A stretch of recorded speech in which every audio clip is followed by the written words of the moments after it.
आज के इस विस्तृत विश्लेषण की शुरुआत हम एक बहुत ही अनोखी घटना से करने वाले हैं। हाँ, और ये घटना सुनने में किसी हॉलीवुड कॉमेडी फिल्म जैसी लगती है। बिल्कुल सच में। तो बात है साल 2016 की। इंटरनेट पर मतलब खास तौर पर रेडिट पर एक कहानी बहुत वायरल होने लगी थी। हम्म, वो वोक्सवैगन गोल्फ कार वाली कहानी ना? हाँ, वही। एक व्यक्ति के पास वोक्सवैगन गोल्फ कार थी और उसने अपनी उस कार को पूरी तरह से नोच डाला। मतलब उसने पुर्जे निकाल लिए, एकदम सही। उसने कार के आगे के हेडलैम्प निकाल लिए, दरवाजों के अंदर के पैनल खोल लिए। पंपर भी हटा दिए थे। हाँ, बम्पर भी। यहाँ तक कि कार का स्टीरियो सिस्टम और वाइपर भी निकाल लिए। कार का सिर्फ एक कंकाल सा बचा था। जिसमें बस इंजन था, एक स्टीयरिंग व्हील था और ड्राइवर की सीट थी। बिल्कुल। और इसके बाद वो व्यक्ति उस आधी अधूरी बिना बम्पर वाली कार को सड़क पर चलाकर सीधा वोक्सवैगन के शोरूम ले गया। जो कि कोई भी देखे तो कबाड़ ही कहेगा। हाँ, कबाड़ी थी वो। लेकिन सबसे हैरानी की बात यह है कि उस कंपनी के कर्मचारियों ने उस कार को देखा और बदले में उस व्यक्ति को एक पूरा चेक दे दिया। ये वाकई एक हैरान करने वाला वाकया है। तो चलिए इसे थोड़ा विस्तार से समझते हैं। आखिर दुनिया की इतनी बड़ी कार कंपनी एक ऐसे कबाड़ के लिए पूरा पैसा क्यों दे रही थी?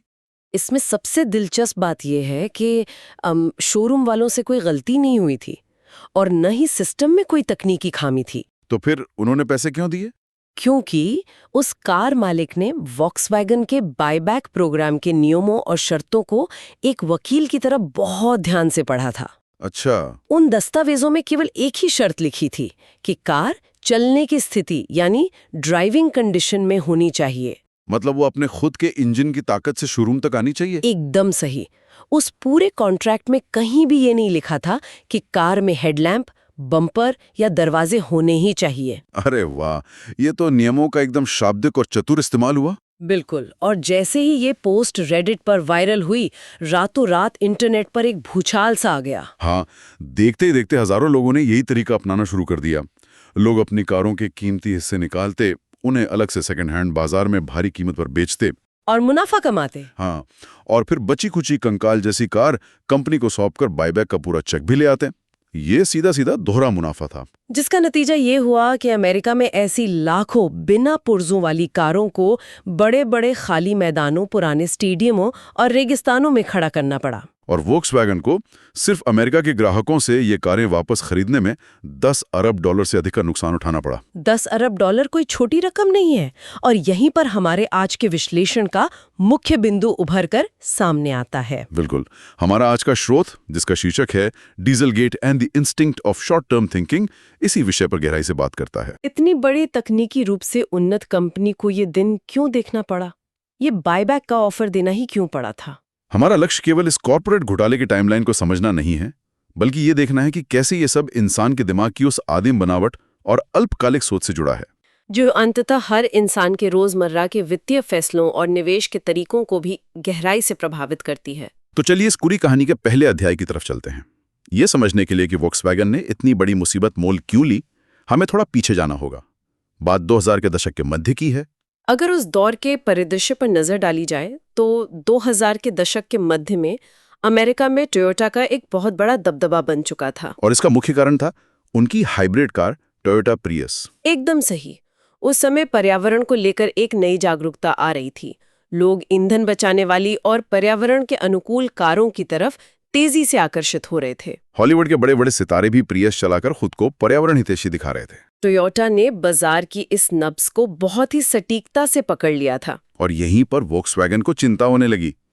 वोक्सवैगन दुनिया की सबसे बड़ी कार निर्माता कंपनियों में से एक थी, लेकिन अमेरिकी बाजार में हाइब्रिड तकनीक के मामले में वे टोयोटा से बहुत पीछे छूट रहे थे। इस बाजार पर अपना कब्जा जमाने के लिए वोक्सवैगन ने हाइब्रिड के बजाय एक अलग ही रास्ता चुना। हाँ, उन्होंने अपनी डीजल कारों को एक बेहतरीन और आधुनिक विकल्प के रूप में पेश करने की रणनीति बनाई। ये रणनीति अपने आप में बहुत जोखिम भरी थी, क्योंकि उस समय तक अमेरिका में डीजल का मतलब होता था भारी ट्रक, काला धुआं और बहुत सारा शोर। आम अमेरिकी जनता डीजल कारों को पसंद नहीं करती थी। लेकिन वोक्सवैगन ने एक बहुत ही आक्रामक मार्केटिंग अभियान शुरू किया। 2008 के आसपास उन्होंने क्लीन डीजल नाम से एक पूरा कैंपेन चलाया। सुपर बाउल जैसे बड़े आयोजनों में विज्ञापन दिए गए। उन्होंने जनता को ये विश्वास दिलाने की कोशिश की कि उनकी नई डीजल तकनीक गंदी नहीं है, बल्कि ये हाइब्रिड जितनी ही साफ है और ईंधन की बचत करती है। सबसे बड़ी बात, इसे चलाने में हाइब्रिड कारों से ज्यादा मजा आता है। उन्होंने ऐसे एक जादुई समाधान की तरह पेश किया, कम प्रदूषण भी और इंजन की पूरी ताकत भी। इसी अभियान के तहत 2009 और 10 के आसपास उन्होंने अपनी कारें बाजार में उतार दी। और सच कहें तो शुरुआत में ये दांव एकदम सही बैठा। कारें धड़ल्ले से बिकने लगीं। लोग क्लीन डीजल के वादे पर पूरा भरोसा कर रहे थे और कंपनी जबरदस्त मुनाफा कमा रही थी। लेकिन फिर आता है साल 2013, जब इस पूरी चमचमाती सफलता के पीछे का काला सच सामने आने लगता है। और ये सच किसी बड़ी प्रतिद्वंदी कंपनी के जासूसों ने नहीं निकाला था। जी नहीं, ये वेस्ट वर्जीनिया यूनिवर्सिटी के कुछ छात्रों और शोधकर्ताओं की एक छोटी सी टीम ने खोज निकाला। ये विज्ञान और इंजीनियरिंग की दुनिया का बहुत ही रोचक किस्सा है। उन्हें एक छोटा सा ग्रांट यानी फंड मिला था, जिसका उद्देश्य बस ये जांचना था कि आधुनिक डीजल कारें वास्तविक दुनिया में कितना प्रदूषण फैलाती हैं। वे बस ये देखना चाहते थे कि अमेरिका में बिकने वाली ये कारें यूरोप की तुलना में कितनी बेहतर हैं। उनकी प्रक्रिया बहुत ही सीधी थी।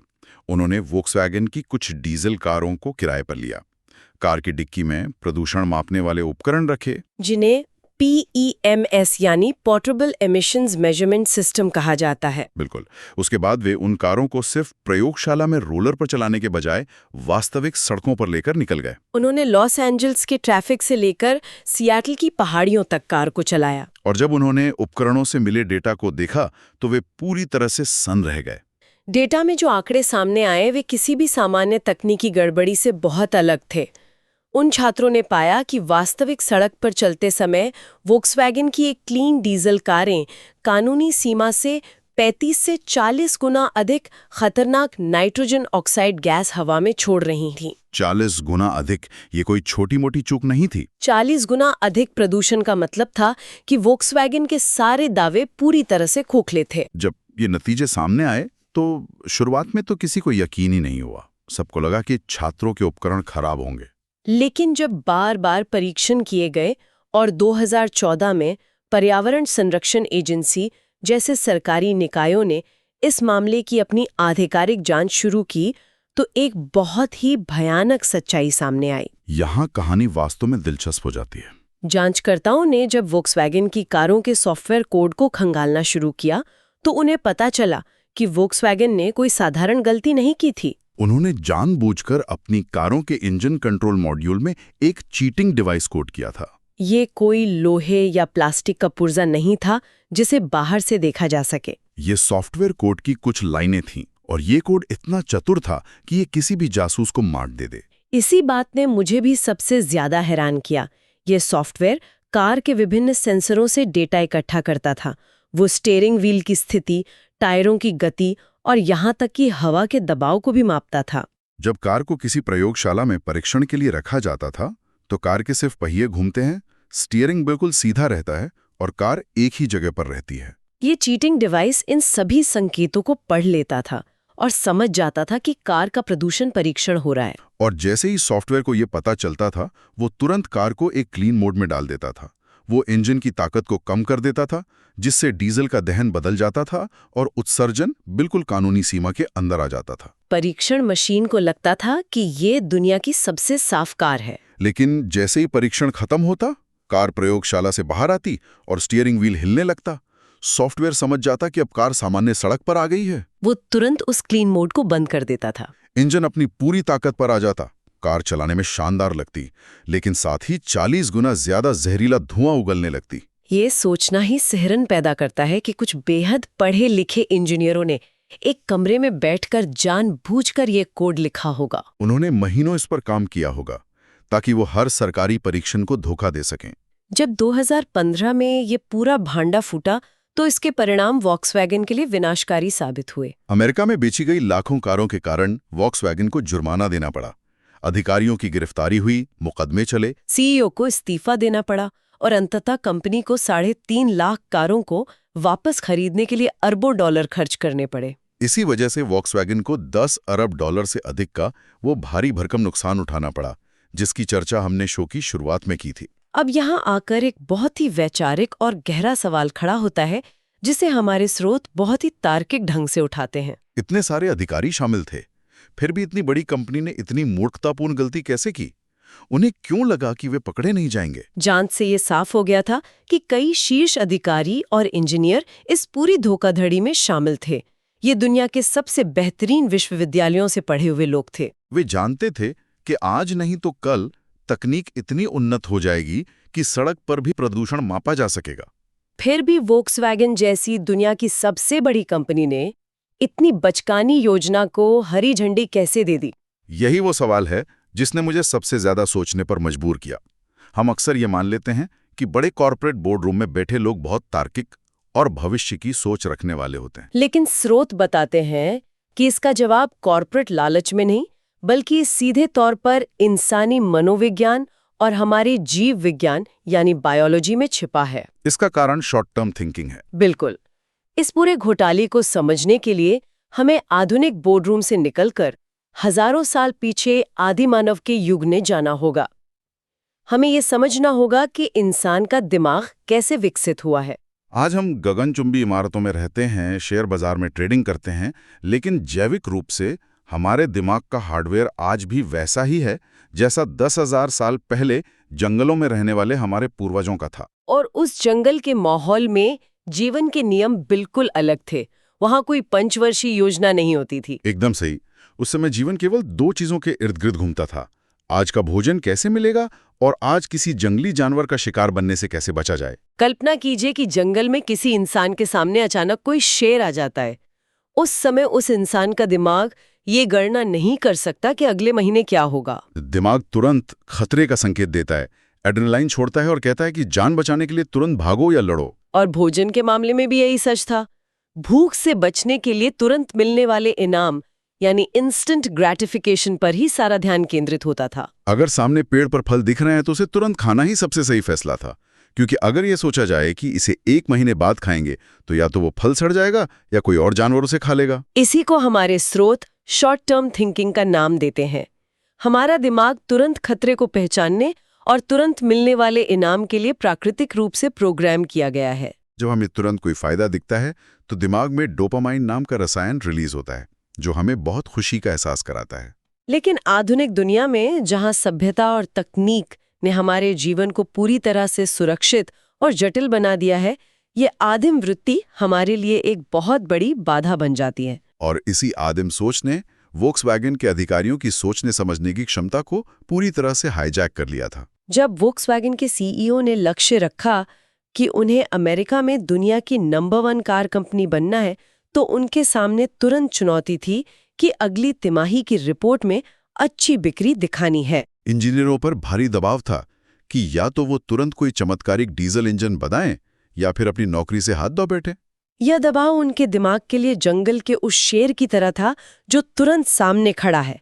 उन्हें अपनी नौकरी बचाने और लाखों डॉलर का बोनस पाने का तुरंत फायदा दिख रहा था। उनके उस आदिम दिमाग ने उस तत्काल सफलता की तस्वीर तो बहुत साफ देख ली, लेकिन वे 5 या 7 साल बाद होने वाली सरकारी जांच और 10 अरब डॉलर के नुकसान के दीर्घकालिक परिणामों की कल्पना करने में पूरी तरह से विफल रहे। भविष्य का वो खतरा उनके दिमाग के लिए वास्तविक नहीं था, जबकि अगली तिमाही का बोनस बिल्कुल वास्तविक था। ये समझना बहुत जरूरी है कि शॉर्ट टर्म थिंकिंग हमेशा बुरी नहीं होती।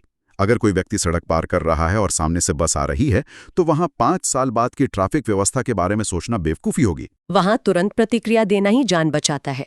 समस्या तब होती है जब आधुनिक दुनिया के उन बड़े फैसलों में इस जंगली सोच को हावी होने दिया जाता है, जहां लंबे समय के परिणाम ज्यादा महत्वपूर्ण है। तो इस सब का क्या मतलब है? यहीं से हम इस पूरी चर्चा को कॉर्पोरेट घोटालों से निकालकर शेयर बाजार और निवेश की ओर मोड़ते हैं, जो कि रोजमर्रा की जिंदगी से सीधा जुड़ा है। यूं की कहानी नहीं है। ये हर उस इंसान की कहानी है जो अपने पैसों के साथ फैसले लेता है। अगर हम निवेश की दुनिया पर गौर करें तो लंबी अवधि के निवेश के बारे में सोचने वाले लोग बहुत कम हैं। अगर आप शेयर बाजार के आंकड़ों को देखें तो पाएंगे कि ज्यादातर लोग 10 साल के लिए म्यूचुअल फंड या शेयरों में निवेश करने के बजाय इंट्राडे और F&O में ज्यादा दिलचस्पी लेते हैं। इसके पीछे का मनोविज्ञान बिल्कुल वही है जिसे हमने अभी समझा। जब कोई व्यक्ति ट्रेडिंग स्क्रीन पर लाल और हरे नंबरों को तेजी से बदलते हुए देखता है तो उसके दिमाग को ठीक वैसा ही रोमांच महसूस होता है जैसा जंगल में शिकार करते समय होता था। ये तुलना बहुत ही सटीक है। एफ&ओ ट्रेडिंग में हर मिनट फैसले लेने होते हैं। जब स्क्रीन पर मुनाफा दिखता है तो दिमाग को तुरंत डोपामाइन का एक जोरदार झटका मिलता है। ये वही आज ही शिकार करना है, आज ही खाना है वाली सोच है। भले ही आंकड़ों के अनुसार एफ&ओ में ट्रेडिंग करने वाले 90% से ज़्यादा लोग अपना पैसा गंवा बैठते हों, फिर भी ये शॉर्ट टर्म रोमांच बहुत मजबूत होता है। इसके विपरीत लंबे समय के निवेश का रास्ता मनोवैज्ञानिक रूप से बहुत उबाऊ और कठिन है। इसे हम खेती करने से समझ सकते हैं। खेती में बीज बोना पड़ता है, रोज पानी देना पड़ता है और सालों तक इंतजार करना पड़ता है। जब कोई कहता है कि 6 साल में पैसा डबल होगा 12% प्रति वर्ष की कंपाउंडिंग दर से, तो ये बात दिमाग को बिल्कुल रोमांचित नहीं करती। क्योंकि हमारा दिमाग 6 साल बाद की दुनिया की कल्पना करने में बहुत संघर्ष करता है। 6 साल बहुत लंबा समय लगता है। इसके बजाय अगर इंटरनेट पर कोई विज्ञापन दिखे जो कहे 21 दिन में पैसा डबल, तो ये विचार बहुत रोमांचक लगता है। हमारा दिमाग तुरंत उस 21 दिन बाद मिलने वाले पैसे की कल्पना कर लेता है।